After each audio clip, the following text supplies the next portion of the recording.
Israel Iran तनाव के बीच Iran के राष्ट्रपति इब्राहिम रईसी पाकिस्तान के दौरे पर गए हैं। आज वो पाकिस्तान पहुंचे, जहां प्रधानमंत्री शहबाज शरीफ ने उनका स्वागत किया। 3 महीने पहले ईरान और पाकिस्तान के बीच भी तनाव चरम पर पहुंच गया था और दोनों देशों ने एक दूसरे के यहाँ रॉकेट और ड्रोन से हमले किए थे।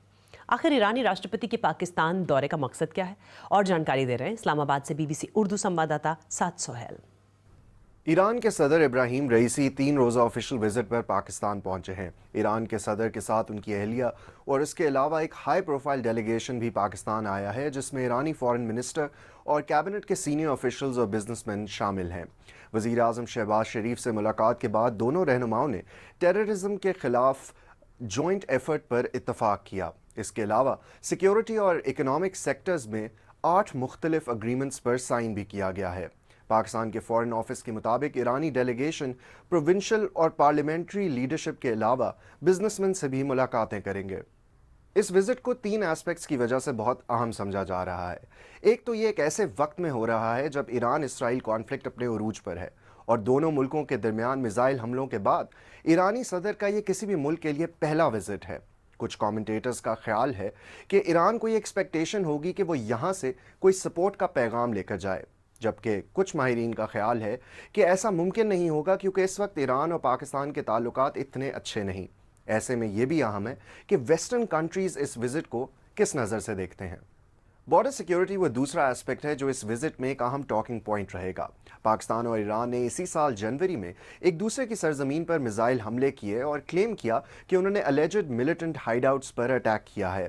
पाकिस्तान और ईरान एक दूसरे को कई बार अपने मुल्क में मिलिटेंट्स के खिलाफ एक्शन लेने का कह चुके हैं। पाकिस्तानी इकॉनमी चूँकि कई चैलेंजेस का शिकार है, इसलिए पाकिस्तान को उम्मीद है कि एग्रीकल्चर, ट्रेड और एनर्जी जैसे सेक्टर्स में कोऑपरेशन को बढ़ाया जा सके। पॉसिबली कंट्रोवर्सी का शिकार पाकिस्तान ईरान गैस पाइपलाइन पर भी बातचीत हो सकती है। ईरान पाकिस्तान पर जोर डालता रहा है कि वो अपनी साइड पर इस पाइपलाइन को कंस्ट्रक्ट करे, लेकिन अमेरिका की जानिब से एक रीसेंट कांग्रेशनल हियरिंग में इस पाइपलाइन के खिलाफ मुखालफत सामने आई है, जिसके बाद ये मामला काफ़ी कॉम्प्लिकेटेड हो गया है। बहरहाल ईरान और पाकिस्तान के दरमियान रीसेंट बायलैटरल टेंशंस के बाद दोनों ममालिक को ये उम्मीद होगी कि आगे बढ़ा जा सके और मामलात को नॉर्मलसी की तरफ लाया जा सके। हे आहे BBC न्यूज।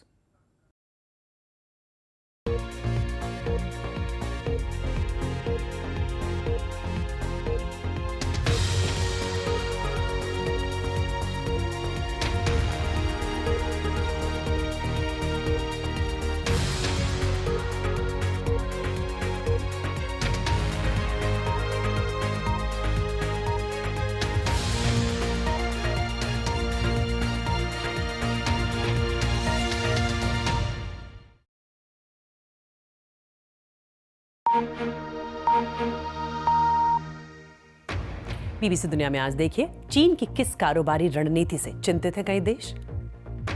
सुस्त होती अर्थव्यवस्था को रफ्तार देने के लिए बदली चीन ने रणनीति, मगर अमेरिका और यूरोपीय देशों की बढ़ी चिंता। सस्ते चीनी सामान की वजह से कारोबार बंद होने का खतरा।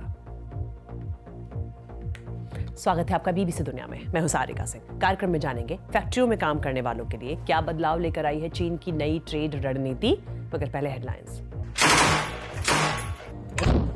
गाजा में जंग के 200 दिन पूरे। उत्तरी गाजा में इस्राएली सेना के हमलों में आई तेजी। इस बीच इस्राएल ने किया लेबनान में हिजबुल्लाह के 2 वरिष्ठ नेताओं को मारने का दावा। हिजबुल्लाह ने भी इस्राएल पर बढ़ाए रॉकेट हमले।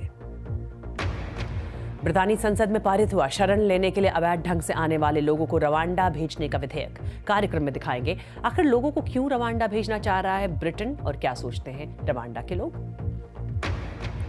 अमेरिका में पूर्व राष्ट्रपति डोनाल्ड ट्रंप पर आपराधिक मामले में सुनवाई जारी। अभियोजकों ने कहा गवाहों और जूरी के सदस्यों पर तीखी टिप्पणियां कर ट्रंप ने की अदालत की अवमानना, सुनाई जाए कड़ी सजा।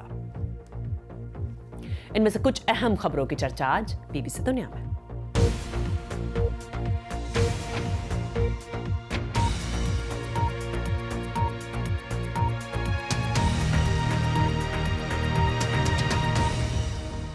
कोविड महामारी के बाद से ही चीन की अर्थव्यवस्था सुस्त हो गई थी और फिर अमेरिका के साथ कारोबारी जंग और प्रतिबंधों ने उसे मुश्किल में डाल दिया। लेकिन अब चीन ने न सिर्फ अपनी रणनीति बदली है, बल्कि इन प्रतिबंधों में बैकडोर से सेंध लगाने का रास्ता निकाल लिया है। इस सब से अमेरिका और यूरोपीय देश फिक्रमंद हैं। कैसे, दिखाएंगे कवर स्टोरी में।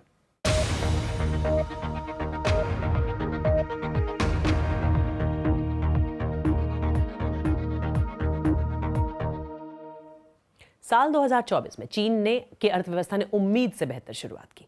आधिकारिक आंकड़े बताते हैं कि चीन की जीडीपी पिछले साल की तुलना में इस साल जनवरी में से मार्च तक 5.3% बढ़ गई। बीते महीने चीन ने 5% ग्रोथ का लक्ष्य तय किया था। और साल 2023 में चीन ने करीब 34 खरब डॉलर की चीजें निर्यात की, लेकिन ये पिछले साल के मुकाबले करीब 4.5% कम था। चीन सबसे ज्यादा मैन्युफैक्चरिंग और सबसे ज्यादा निर्यात करने वाला देश है। इसके निर्यात में कंप्यूटर, ब्रॉडकास्ट टेक्नोलॉजी, टेलीफोन और ट्रांसपोर्ट से जुड़ी मशीनों की हिस्सेदारी काफी बड़ी है। हालांकि वो सबसे ज्यादा निर्यात करता है खाना और खाने के लिए इस्तेमाल होने वाले जानवर। साल 2022 में चीन ने सबसे ज्यादा निर्यात अमेरिका, आसियान और यूरोपीय संघ को किया। और आंकड़े दिखाते हैं कि जनवरी से लेकर मार्च तक चीन की रियल एस्टेट कंपनियां मुश्किल में रहीं। इस सेक्टर में निवेश करीब 9.5% कम हो गया। अंतर्राष्ट्रीय मुद्रा कोष यानी IMF के मुताबिक चीन की अर्थव्यवस्था में प्रॉपर्टी सेक्टर की हिस्सेदारी 20% है। अब वहां घरों की कीमतें तेजी से गिर रही हैं। मार्च में ये बीते 8 सालों में सबसे तेजी से गिरी है। और चीन की अर्थव्यवस्था 2 दशकों के सबसे मुश्किल दौर से गुजर रही है।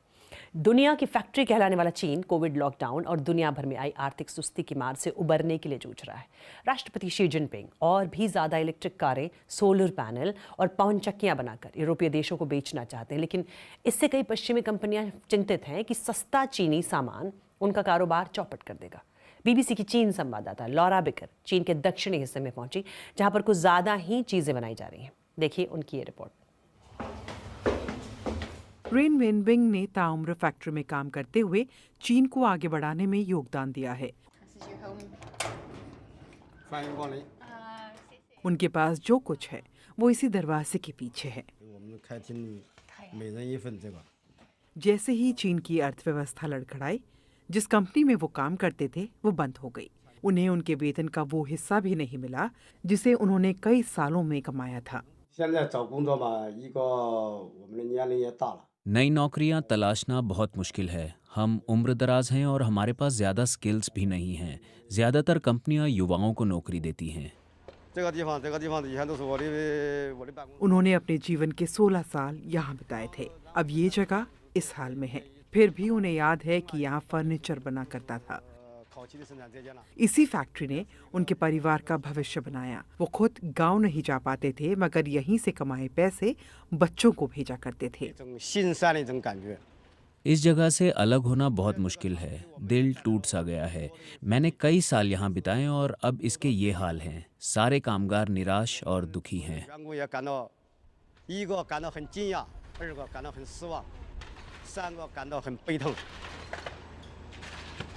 लंबे समय तक कोविड लॉकडाउन और कारोबार सुस्त होने के कारण चीन की अर्थव्यवस्था डगमगा गई है। इसलिए इस देश ने नई राह पकड़ी है। मजदूरों की जगह अब नई तकनीक और रोबोट इस्तेमाल हो रहे हैं और रिन्यूएबल एनर्जी इस्तेमाल करने पर जोर दे रही दुनिया के लिए मेड इन चाइना प्रोडक्ट बहुत अहमियत रखते हैं। आप साफ देख पाएंगे कि चीन क्या क्या बना सकता है। सोलर पैनल मार्केट पर चीन का दबदबा है। दुनिया के 80% सोलर पैनल्स यहीं बनते हैं।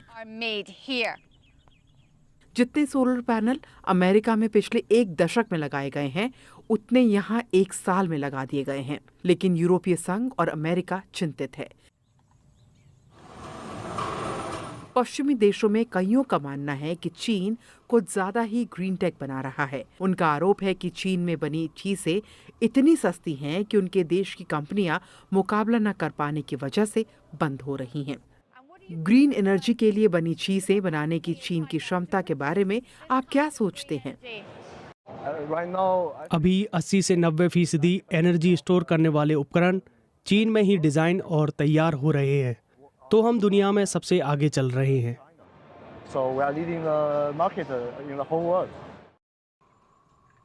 सूरज की ऊर्जा को कैद करने में चीन दुनिया की मदद कर रहा है, लेकिन इससे वो अपने यहाँ कामगारों की मदद नहीं कर पा रहा। दूसरी ओर पश्चिमी देश चीन पर निर्भरता घटाना चाहते हैं।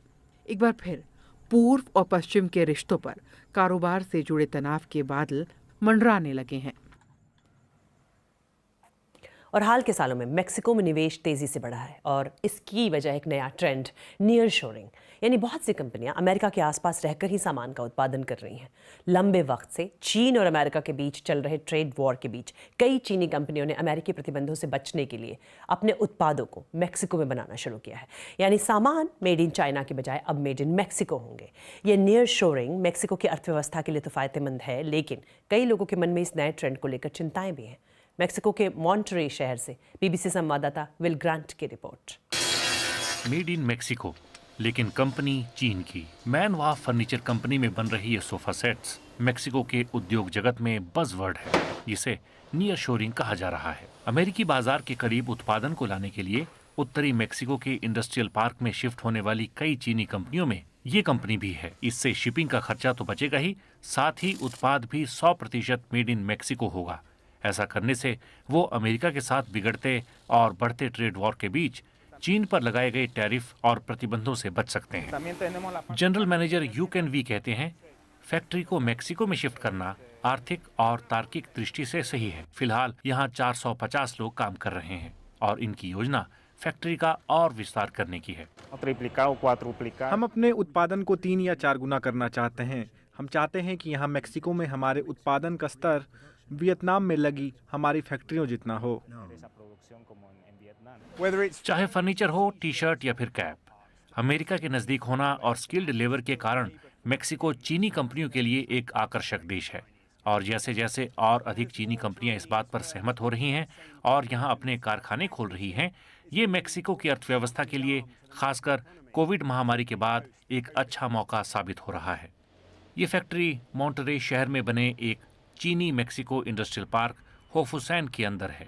यहाँ प्लॉट की कीमतें आसमान छू रही हैं और हर उपलब्ध जगह पहले से ही बिक चुकी है। और इसमें कोई हैरानी नहीं होनी चाहिए जब कोई अर्थशास्त्री ये कहे कि मेक्सिको में चीन की रुचि जल्द खत्म होने वाली नहीं है। सवाल ये नहीं है कि ये ट्रेंड आगे भी जारी रहेगा या नहीं, बल्कि ये है कि हम इस ट्रेंड का कितना फायदा उठा सकते हैं। जैसे मैक्सिको में लोग या फिर हम इस बारे में बात कर रहे हैं, वैसे ही कोलंबिया, वियतनाम, कोस्टारिका में बैठे लोग भी इस बारे में सोच रहे होंगे। चर्चा के बीच अमेरिकी कंपनी टेस्ला ने भी मेक्सिको में अपनी यूनिट लगाने की घोषणा की है, ताकि मेक्सिको चीन को अमेरिका के सबसे बड़े ट्रेडिंग पार्टनर के तौर पर पीछे धकेल सके।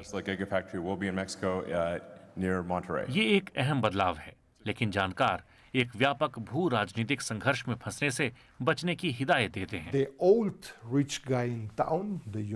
ये एक तरह से ऐसा है कि शहर के किसी पुराने अमीर यानी अमेरिका को शहर के नए अमीर यानी चीन से दिक्कत हो रही है। मेक्सिको के पास चीन से निपटने की कोई रणनीति नहीं है, साथ ही कैसे इस त्रिकोणीय रिश्ते को निभाना है इसका भी अनुभव नहीं है।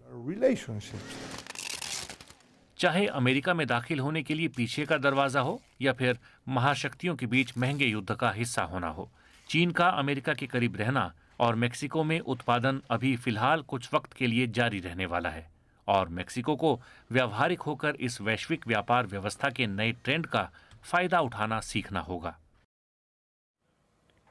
और कार्यक्रम में आगे दिखाएंगे न्यूयॉर्क में अमेरिका के पूर्व राष्ट्रपति डोनाल्ड ट्रंप पर चल रहे मुकदमे में क्या कुछ हो रहा है। और बात ब्रिटेन की। एक तरफ ब्रिटेन में शरण मांगने वालों को कहीं और भेजने की तैयारी हो रही है और दूसरी तरफ उसके चंद घंटों बाद ब्रिटेन आने की कोशिश में एक बच्चे समेत 5 लोग इंग्लिश चैनल को पार करते हुए डूबकर मर गए। ब्रितानी संसद ने बीती रात इस विधेयक को पारित किया, जिसका मकसद लोगों को अवैध ढंग से ब्रिटेन में दाखिल होने से रोकना है। लेकिन आज सुबह सैकड़ों शरणार्थी फ्रांस की ओर से खतरनाक ढंग से ब्रिटेन में घुसने की कोशिश करते नजर आए। आज सुबह जब ये सब हो रहा था, तब बीबीसी संवाददाता टॉम साइमंड्स फ्रांस के कैलिस शहर में थे और वो बता रहे हैं कि उन्होंने क्या देखा। हम कैले के उत्तर की ओर इस तट पर करीब 1 घंटे से हैं और यहाँ पर ये नाव दिखी। इसके पीछे नेवी का एक बड़ा जहाज भी आया जो शायद फ्रेंच कोस्ट गार्ड का है, जिसने इन्हें ब्रिटेन जाने से रोक दिया। इस नाव को फिर से किनारे की ओर धकेल दिया गया और यहाँ पर करीब 40 प्रवासियों का बड़ा ग्रुप आ गया। इसमें बच्चे भी थे।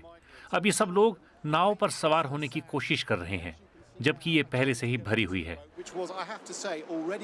आप देख सकते हैं कि फिर से ये इस पर चढ़ने की कोशिश कर रहे हैं। शायद ये नाव को फिर से लहरों की ओर धकेलने की कोशिश कर रहे हैं। और ब्रिटेन से कितने लोगों को डिपोर्ट किया जाना है, इसके आधिकारिक आंकड़े कुछ इस तरह हैं। ब्रितानी गृह मंत्रालय के मुताबिक बीते साल जुलाई में इनकी संख्या करीब 1800 थी, जो बीते हफ्ते बढ़कर करीब 51,000 हो गई है। और रवांडा में अधिकारियों का कहना है कि वो डिपोर्ट करके यहाँ भेजे जाने वाले शरणार्थियों के आने का इंतजार कर रहे हैं। लेकिन रवांडा में आम लोग इस पर क्या सोचते हैं, देखिए राजधानी किगाली से बीबीसी संवाददाता बारबरा प्लेट अशर की रिपोर्ट। इस जगह पर प्रवासियों को लाया जाएगा होप हॉस्टल में, जो लंबे समय से उनका इंतजार कर रहा है। यहाँ के बेडरूम्स को मेहमानों की ज़रूरत के लिहाज से तैयार किया गया, लेकिन वो मेहमान अब तक यहाँ नहीं पहुँचे। इस हॉस्टल की देखभाल करने वाले लोग रोज़मर्रा के काम में जुटे हैं। ये जगह करीब 2 साल से तैयार है। अब बिल पास हो गया है और यहाँ तैनात लोगों का इंतज़ार खत्म हो जाएगा।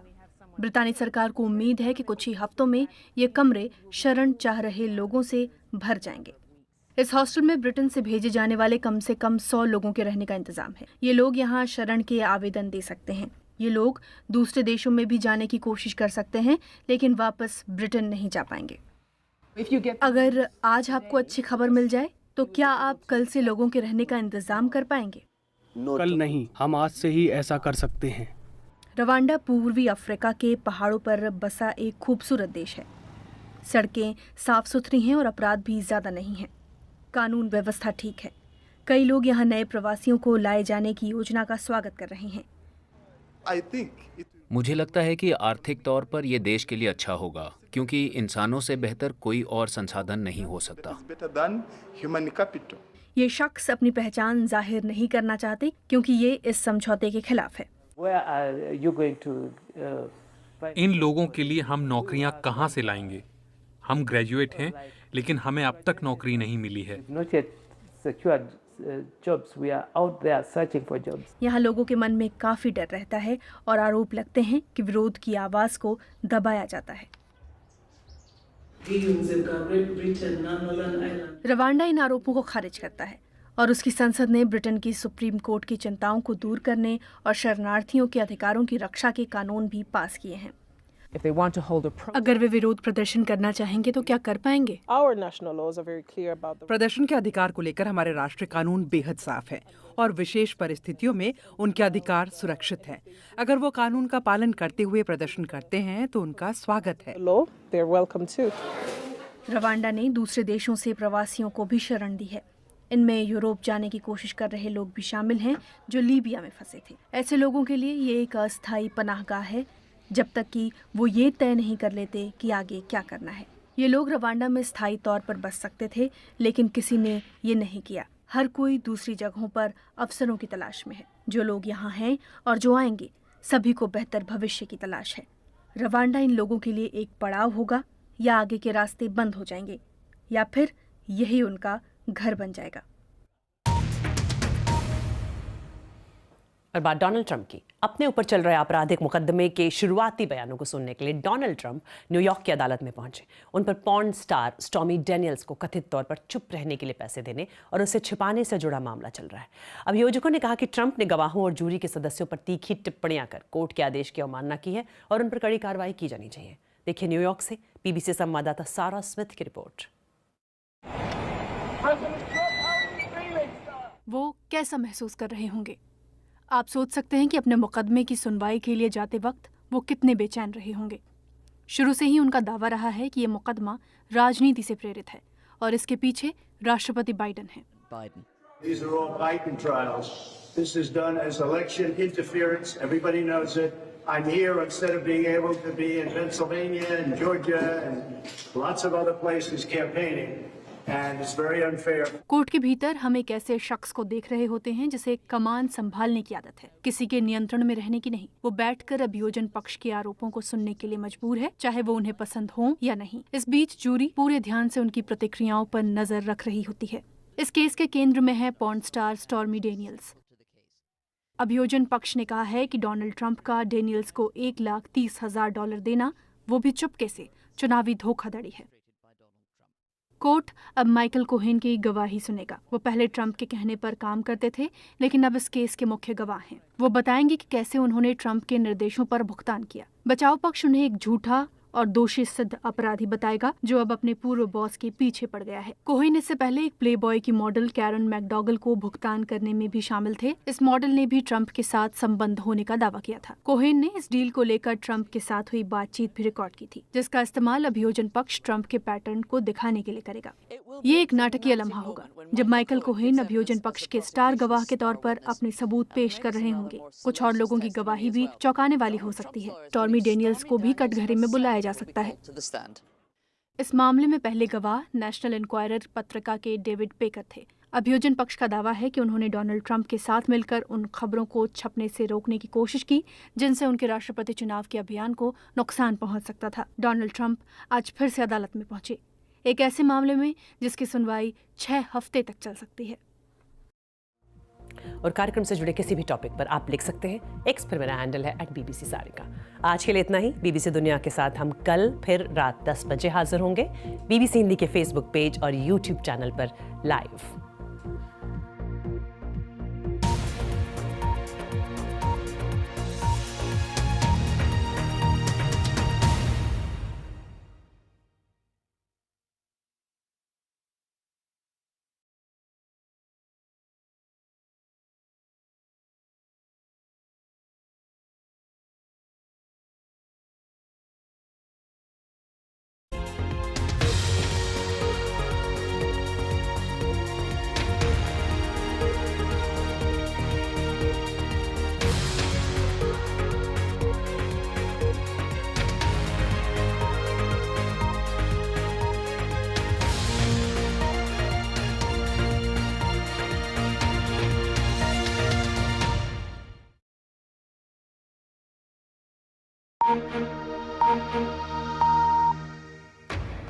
BBC दुनिया में आज देखिए, जंग के बीच इसराइल अमेरिका में फिर क्यों बढ़ी तलखी। इजरायली सेना की एक खास टुकड़ी पर पाबंदियां लगा सकता है अमेरिका, लेकिन नेतन्याहू अड़े। उधर 7 अक्टूबर के हमले के दौरान नाकामी की जिम्मेदारी लेते हुए इजरायली मिलिट्री इंटेलिजेंस के प्रमुख ने दिया इस्तीफा। गाजा में जारी है इजरायली हमलों में बच्चों समेत कई मासूमों की जान जाने का सिलसिला। दूसरी ओर हमास के तहत काम करने वाली गाजा की सिविल डिफेंस एजेंसी का दावा, खान यूनिस के नासेर अस्पताल में मिली 200 से ज्यादा लोगों की सामूहिक कब्र। इजरायली सेना ने कहा हो रही है दावों की पड़ताल।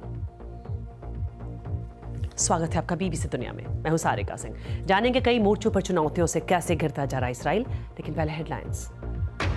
अमेरिका के पूर्व राष्ट्रपति डोनाल्ड ट्रंप के खिलाफ न्यूयॉर्क में मुकदमे की सुनवाई शुरू। पॉर्न स्टार को पैसे देने के लिए खातों से छेड़छाड़ का आरोप है। अपने ऊपर लगे सभी आरोपों को बेबुनियाद बताते हैं ट्रंप। चीन के सबसे घनी आबादी वाले ग्वांगडोंग प्रांत में भारी बारिश के बाद भीषण बाढ़। 1 लाख से ज्यादा लोगों को सुरक्षित जगह पर पहुंचाया गया। सरकारी मीडिया के मुताबिक अब तक 4 की मौत, 10 लापता। हालिया तनाव के बाद पाकिस्तान दौरे पर पहुंचे ईरान के राष्ट्रपति इब्राहिम रईसी। क्या है इस दौरे के मायने, क्या होगा दोनों देशों को हासिल, दिखाएंगे पाकिस्तान से रिपोर्ट। इनमें से कुछ अहम खबरों की चर्चा आज BBC दुनिया में।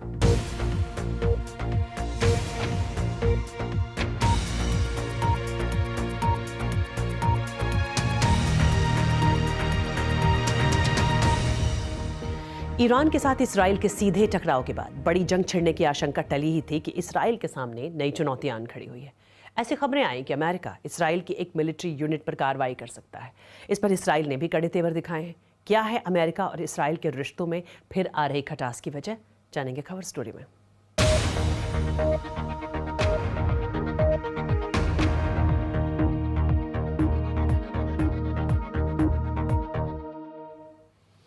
जंग शुरू होने के 6 महीने बाद इस्राएली सेना के इंटेलिजेंस प्रमुख ने इस्तीफा दे दिया है। अक्टूबर में हमास के हमले के बाद पहली बार किसी शीर्ष इस्राएली अधिकारी ने पद छोड़ा है। इंटेलिजेंस प्रमुख आहारून हालिवा ने हमास के हमले के तुरंत बाद सुरक्षा में चूक की जिम्मेदारी ली थी। अपने इस्तीफे में उन्होंने कहा है कि उस दिन के बाद से हर दिन हर रात मैं उस काले दिन का बोझ उठा रहा हूं, मुझे इसका दर्द हमेशा रहेगा। और जानकारों का कहना है कि सिर्फ हालिवा ही नहीं, उनकी विदाई के बाद अब और वरिष्ठ अधिकारी भी इस्तीफा दे सकते हैं। और जानकारी दे रही हैं BBC संवाददाता योलांथ नेल। मेजर जनरल के पद छोड़ने के बाद देश के शीर्ष सुरक्षा अधिकारियों के इस्तीफे की भी संभावना बन गई है। इससे राजनीतिक खेमे पर भी दबाव बनेगा, जिसकी ओर से अभी तक उन नाकामियों की जिम्मेदारी नहीं ली गई है जो 7 अक्टूबर के हमले के लिए जिम्मेदार रही होंगी। इस बीच इस्राएली प्रधानमंत्री बिन्यामिन नेतन्याहू ने कहा है कि वो देश की सेना पर लगाए किसी भी प्रतिबंध को नहीं मानेंगे। उन्होंने ये बात उन खबरों पर कही कि अमेरिका इस्राएली सेना की एक टुकड़ी को दी जाने वाली मदद में कटौती कर सकता है। אני אגן בחירוף נפש על צה"ל, על הצבא שלנו ועל הלוחמים שלנו. אם מישהו חושב שהוא יוכל להטיל סנקציות על יחידה בצה"ל, אני אלחם בזה בכל כוחותיי. כפי שהחיילים שלנו מאוחדים להגן עלינו בשדה הקרב, אנחנו מאוחדים להגן עליהם בשדה המדיני. יחד נלחם, ובעזרת השם, יחד ननצח. और खबर ये भी है कि नासिर अस्पताल के पास सामूहिक कब्र मिली है जिससे 200 से ज़्यादा लोगों के शव मिले हैं। गाज़ा के खान यूनिस में इमरजेंसी सेवाओं के लिए काम करने वालों ने इस बारे में बताया। अस्पताल के आसपास भीषण लड़ाई के बाद इजरायली सेना 2 हफ्ते पहले यहाँ से हटी थी।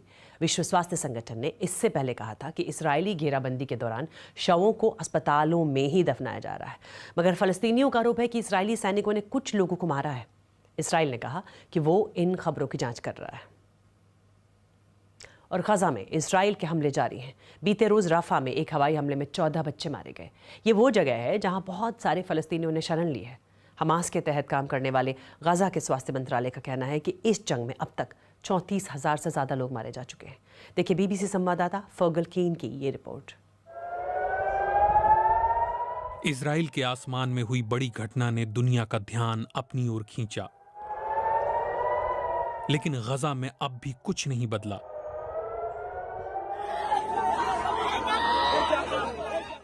ये रफाह की तस्वीरें हैं।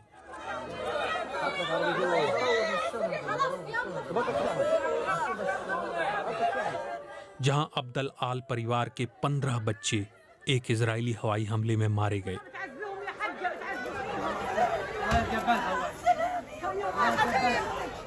मेरी प्यारी बच्ची, अल्लाह उसकी रूह पर रहम करे। आप देखिए, क्या इनमें कोई पुरुष है?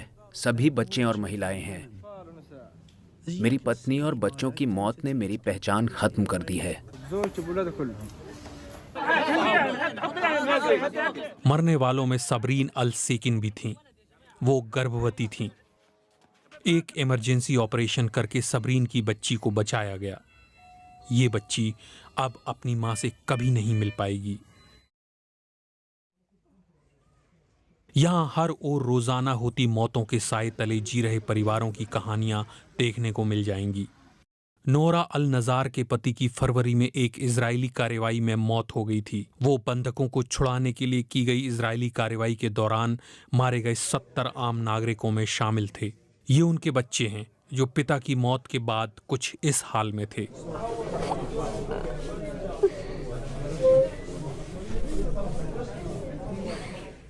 हम एक बार फिर से नोरा से मिलने पहुंचे। वो 8 माह की गर्भवती हैं। वो अब भी सदमे में हैं और बच्चे के जन्म का इंतजार कर रही हैं।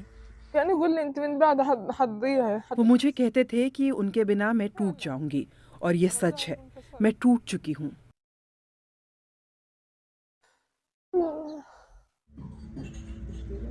ये शब्द उस पत्नी और माँ के हैं जो सब कुछ खो चुकी हैं।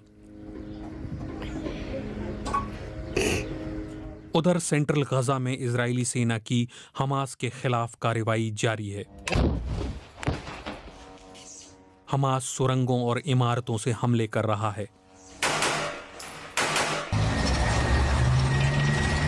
जैसे जैसे गजा में जंग तेज हो रही है, गजा में बीमारी और भूखमरी भी बढ़ रही है। सेंट्रल गजा में ये बच्चे खाना लेने के लिए कतार में खड़े हैं। इनकी कोशिश है कि पूरे परिवार के लिए खाने की व्यवस्था हो जाए। इनमें से कई बेहद कमजोर और उदास हैं। संयुक्त राष्ट्र का कहना है कि जितने खाने पीने की चीजों की जरूरत है, लोगों तक उसका आधा भी नहीं पहुंच पा रहा। हम यहाँ 6 महीने से आ रहे हैं और फूड चैरिटी के खाने पर ही निर्भर हैं। हम यहाँ खाना लेने आए हैं ताकि खुद भी खा सकें और दूसरे बच्चों को भी खिला सकें। उधर उत्तरी गजा में जहां अकाल का खतरा सबसे ज्यादा है, 3 साल के अमजद हनुआ किडनी की बीमारी से जूझ रहे हैं। कुपोषण ने उनकी मुश्किलें और बढ़ा दी हैं। उनके 6 साल के बड़े भाई अहमद उन्हें हौसला दे रहे हैं। अगर आगे कभी अमजद बाहर जाने को कहेगा मैं उसे लेकर जाऊंगा। उसका मन करता है कि वो टहले, वो बात करे। वो मुझसे पूछता रहता है कि अमजद की नेचुरल ग्रोथ क्यों नहीं हो रही। सुआद का एक और बच्चा बीमारी से जूझ रहा है।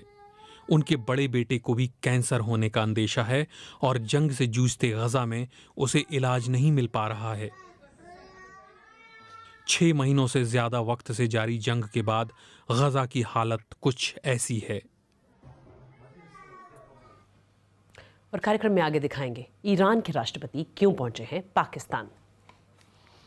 लेकिन पहले बात यूक्रेन और रूस जंग की। यूक्रेन के राष्ट्रपति वोलोदिमीर ज़ेलेंस्की ने कहा है कि अमेरिकी हाउस ऑफ रिप्रेजेंटेटिव्स ने यूक्रेन के लिए करीब $60 अरब की सैन्य मदद को मंजूरी दी है, जिससे यूक्रेन को रूस के खिलाफ जीत का मौका मिल सकता है। अमेरिकी टीवी चैनल को दिए इंटरव्यू में ज़ेलेंस्की ने कहा कि ये हथियार अपने इलाकों को रूसी कब्जे से वापस लेने में मदद करेंगे। इससे पहले रूस के विदेश मंत्रालय ने अमेरिकी मदद की निंदा करते हुए कहा था कि अमेरिका इस जंग में घुसता जा रहा है और इस वजह से उसे शर्मिंदगी का सामना करना पड़ेगा। हथियारों की फैक्ट्री जो राष्ट्रपति की मंजूरी का इंतजार कर रही है। अमेरिका के पेंसिल्वेनिया की इस फैक्ट्री में गोला बारूद तैयार हो रहा है। अब लगभग ये तय हो चुका है कि इन्हें यूक्रेन में जंग के मोर्चे पर भेजा जाएगा, क्योंकि वहां इन्हें लॉन्च करने वाले हथियार खाली पड़े हैं। यूक्रेन को फिर से अमेरिकी मदद मिलने के बाद संदेश साफ है, आप हथियार बनाइए, हम इस्तेमाल करेंगे। उधर यूक्रेन के कोपियांस्क के पास रूसी सेना आगे बढ़ती जा रही है। अगर अभी वो हमला करते हैं तो हम उसका जवाब देते हैं, लेकिन जब हमें गोला बारूद, ड्रोन्स और दूसरी चीजें मिल जाएंगी तो हम बाजी पलट सकते हैं। उम्मीद की जा रही है कि अमेरिकी मदद यूक्रेनियों की जान और कीव जैसे यूक्रेनी शहरों को बचाने में मददगार साबित होगी। हमारे लोगों को मदद चाहिए, क्योंकि उनके पास हमें बचाने के लिए कुछ नहीं है और हमें हमेशा मदद की जरूरत होगी, क्योंकि इसके बिना हमारा दुश्मन आगे बढ़ता जाएगा और शहरों के बीच तक पहुंच जाएगा। हाँ, बहुत ज्यादा देर नहीं हुई है और इसकी जरूरत तो थी ही। चाहे पहले आए या बाद में, ये मदद तो करेगा ही। लेकिन ये इंतजार दर्द भरा रहा है। अमेरिकी मदद के लिए कूटनीतिक तौर पर लगातार प्रयास जारी थे और डिप्लोमेट्स का आना जाना जारी था। वो बिल को पास कराने की कोशिश कर रहे थे और हम यहाँ जो प्रतिक्रियाएं सुन रहे हैं वो ये हैं कि ना होने से तो अच्छा है, देर से ही कुछ हुआ। और अगर ये मदद नहीं मिलती तो यूक्रेन की हार निश्चित थी। इस मदद से यूक्रेन को मजबूती मिलेगी और रूस को एक सख्त संदेश जाएगा कि यूक्रेन को दूसरा अफगानिस्तान नहीं बनने दिया जाएगा। अमेरिका यूक्रेन के साथ खड़ा रहेगा और दुनिया में लोकतंत्र को बचाता रहेगा। इसमें नेतृत्व और मजबूती की झलक दिखाई देती है। This is a show of leadership and strength. एक और जहां पश्चिमी देशों में हिचक देखने को मिल रही है, दूसरी ओर रूस पूरी शिद्दत के साथ हमले जारी रखे है। अब जरूरत है कि यूक्रेन अमेरिका के समर्थन का फायदा उठाए और रूस के साथ साथ पश्चिमी देशों की शंकाओं को भी दूर करे। और इसराइल ईरान तनाव के बीच ईरान के राष्ट्रपति इब्राहिम रईसी पाकिस्तान के दौरे पर गए हैं। आज वो पाकिस्तान पहुंचे, जहां प्रधानमंत्री शहबाज शरीफ ने उनका स्वागत किया। 3 महीने पहले ईरान और पाकिस्तान के बीच भी तनाव चरम पर पहुंच गया था और दोनों देशों ने एक दूसरे के यहाँ रॉकेट और ड्रोन से हमले किए थे। आखिर ईरानी राष्ट्रपति के पाकिस्तान दौरे का मकसद क्या है, और जानकारी दे रहे हैं इस्लामाबाद से BBC उर्दू संवाददाता साद सोहेल। ईरान के सदर इब्राहिम रईसी 3 रोज़ा ऑफिशियल विजिट पर पाकिस्तान पहुंचे हैं। ईरान के सदर के साथ उनकी अहलिया और इसके अलावा एक हाई प्रोफाइल डेलीगेशन भी पाकिस्तान आया है, जिसमें ईरानी फॉरेन मिनिस्टर और कैबिनेट के सीनियर ऑफिशियल्स और बिजनेसमैन शामिल हैं। वज़ीर आज़म शहबाज शरीफ से मुलाकात के बाद दोनों रहनुमाओं ने टेररिज्म के खिलाफ जॉइंट एफर्ट पर इत्तफाक किया। इसके अलावा सिक्योरिटी और इकोनॉमिक सेक्टर्स में 8 मुख्तलिफ अग्रीमेंट्स पर साइन भी किया गया है। पाकिस्तान के फॉरेन ऑफिस के मुताबिक ईरानी डेलीगेशन प्रोविंशियल और पार्लियामेंट्री लीडरशिप के अलावा बिजनेसमैन से भी मुलाकातें करेंगे। इस विजिट को 3 एस्पेक्ट्स की वजह से बहुत अहम समझा जा रहा है। एक तो ये एक ऐसे वक्त में हो रहा है जब ईरान इसराइल कॉन्फ्लिक्ट अपने उरूज पर है और दोनों मुल्कों के दरमियान मिसाइल हमलों के बाद ईरानी सदर का ये किसी भी मुल्क के लिए पहला विजिट है। कुछ कमेंटेटर्स का ख्याल है कि ईरान को ये एक्सपेक्टेशन होगी कि वो यहाँ से कोई सपोर्ट का पैगाम लेकर जाए, जबकि कुछ माहिरीन का ख्याल है कि ऐसा मुमकिन नहीं होगा, क्योंकि इस वक्त ईरान और पाकिस्तान के ताल्लुकात इतने अच्छे नहीं। ऐसे में यह भी अहम है कि वेस्टर्न कंट्रीज़ इस विज़िट को किस नज़र से देखते हैं। बॉर्डर सिक्योरिटी वो दूसरा एस्पेक्ट है जो इस विजिट में एक अहम टॉकिंग पॉइंट रहेगा। पाकिस्तान और ईरान ने इसी साल जनवरी में एक दूसरे की सरजमीन पर मिसाइल हमले किए और क्लेम किया कि उन्होंने अलेजेड मिलिटेंट हाइडआउट्स पर अटैक किया है। पाकिस्तान और ईरान एक दूसरे को कई बार अपने मुल्क में मिलिटेंट्स के खिलाफ एक्शन लेने का कह चुके हैं। पाकिस्तानी इकॉनमी चूँकि कई चैलेंजेस का शिकार है, इसलिए पाकिस्तान को उम्मीद है कि एग्रीकल्चर, ट्रेड और एनर्जी जैसे सेक्टर्स में कोऑपरेशन को बढ़ाया जा सके। पॉसिबली कंट्रोवर्सी का शिकार पाकिस्तान ईरान गैस पाइपलाइन पर भी बातचीत हो सकती है। ईरान पाकिस्तान पर जोर डालता रहा है कि वो अपनी साइड पर इस पाइपलाइन को कंस्ट्रक्ट करे, लेकिन अमेरिका की जानिब से एक रीसेंट कांग्रेशनल हियरिंग में इस पाइपलाइन के खिलाफ मुखालफत सामने आई है, जिसके बाद ये मामला काफ़ी कॉम्प्लिकेटेड हो गया है। बहरहाल ईरान और पाकिस्तान के दरमियान रीसेंट बायलैटरल टेंशन्स के बाद दोनों ममालिक को ये उम्मीद होगी कि आगे बढ़ा जा सके और मामलात को नॉर्मलसी की तरफ लाया जा सके। और क्या आप जानते हैं, आज अर्थ डे है। हर साल 22 अप्रैल को अर्थ डे मनाया जाता है, जिसकी शुरुआत 54 साल पहले अमेरिका में हुई थी। अब दुनिया भर के लोग इसे मनाते हैं। इस साल का थीम है प्लास्टिक प्रदूषण में कटौती। दुनिया में इस वक्त लगभग 40 करोड़ टन प्लास्टिक कचरा पैदा हो रहा है। संयुक्त राष्ट्र के मुताबिक इनमें से 10% से भी कम रिसाइकल हो पाता है और ज़्यादातर डंपिंग ग्राउंड में ही रह जाता है। 50 से ज़्यादा देशों ने 2040 तक प्लास्टिक प्रदूषण को ख़त्म करने की बात कही है, लेकिन अर्थ डे के आयोजक चाहते हैं कि साल 2040 तक प्लास्टिक का उत्पादन 60% तक घटाया जाए।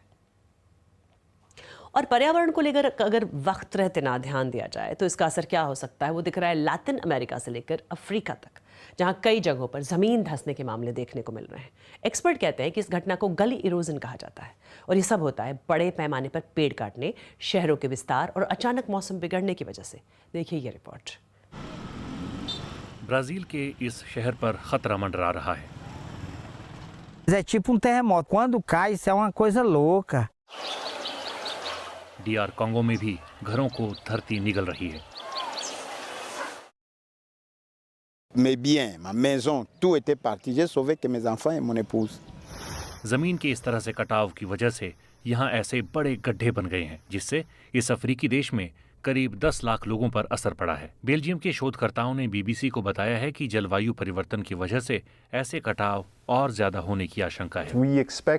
हमें लगता है कि बारिश की तीव्रता 15% तक और बढ़ सकती है, जिसकी वजह से कटाव 2 गुना यहाँ तक कि 3 गुना ज्यादा हो सकता है। 2 साल पहले किनशासा में घरों के इन विशाल गड्ढों में गिर जाने से करीब 60 लोगों की मौत हो गई थी। बिग्रिट बताती हैं कि पहाड़ी के ऊपर सड़क बन रही थी, जिसके बाद ये हादसा हुआ। इन्होंने नालियां बहुत छोटी बनाई हैं। ज्यादा बारिश होने पर ये भर गई थी और इसी वजह से ये ओवरफ्लो हो गई। अमेज़न के जंगलों पर मौजूद बुरीटिकपू शहर में 1990 के दशक के बाद से लकड़ी उद्योग के कारण वहां से अधिकांश पेड़ों को काट दिया गया। ये पेड़ मिट्टी के कटाव को कम करने में मददगार हुआ करते थे। तो जिस पल से आप जमीन से पेड़ों को काट देते हैं, तभी से जमीन खाली हो जाती है और बारिश का सीधा असर इस पर पड़ता है। बारिश का पानी सीधे खाली जमीन पर पड़ता है, जिससे मिट्टी वहां से हटने लगती है। फिर पानी की धाराएं मिट्टी को नीचे की ओर धकेलती हैं, जिससे गहरे गड्ढे बन जाते हैं। फिर धीरे धीरे ये गहरी घाटियों में तब्दील हो जाता है। निश्चित तौर पर इस तबाही के लिए इंसान ही जिम्मेदार है, लेकिन इसका एक सकारात्मक पहलू भी है। ये भी है कि उचित शहरी नियोजन और उचित बुनियादी ढांचे के साथ इस आपदा को रोका जा सकता है। इन गड्ढों के बनने के बाद उन्हें रोकना महंगा पड़ सकता है। Aqui tinha umas casas, aqui tinha outras do outro lado. युवाओं यहाँ चीजों को खुद ठीक करने की कोशिश कर रहे हैं। उनकी दुकान इस गहरे गड्ढे के मुहाने पर है। जब से मैंने वहाँ बांस के पेड़ लगाने शुरू किए हैं, तब से जमीन नहीं धंस रही है। अगर मैं ऐसा ना करूं तो बारिश के वक्त सब बह जाएगा। शहर के मेयर सरकार से फंड की उम्मीद कर रहे हैं। राज्य सरकार ने BBC को बताया है कि बुरीटिकपू में प्रमुख संरचनात्मक कामों के लिए $6 करोड़ जारी करने की समीक्षा की जा रही है। और कार्यक्रम से जुड़े किसी भी टॉपिक पर आप लिख सकते हैं। एक्स पर मेरा हैंडल है @BBC सारिका। आज के लिए इतना ही। BBC दुनिया के साथ हम कल फिर रात 10 बजे हाजिर होंगे, BBC हिंदी के फेसबुक पेज और YouTube चैनल पर लाइव।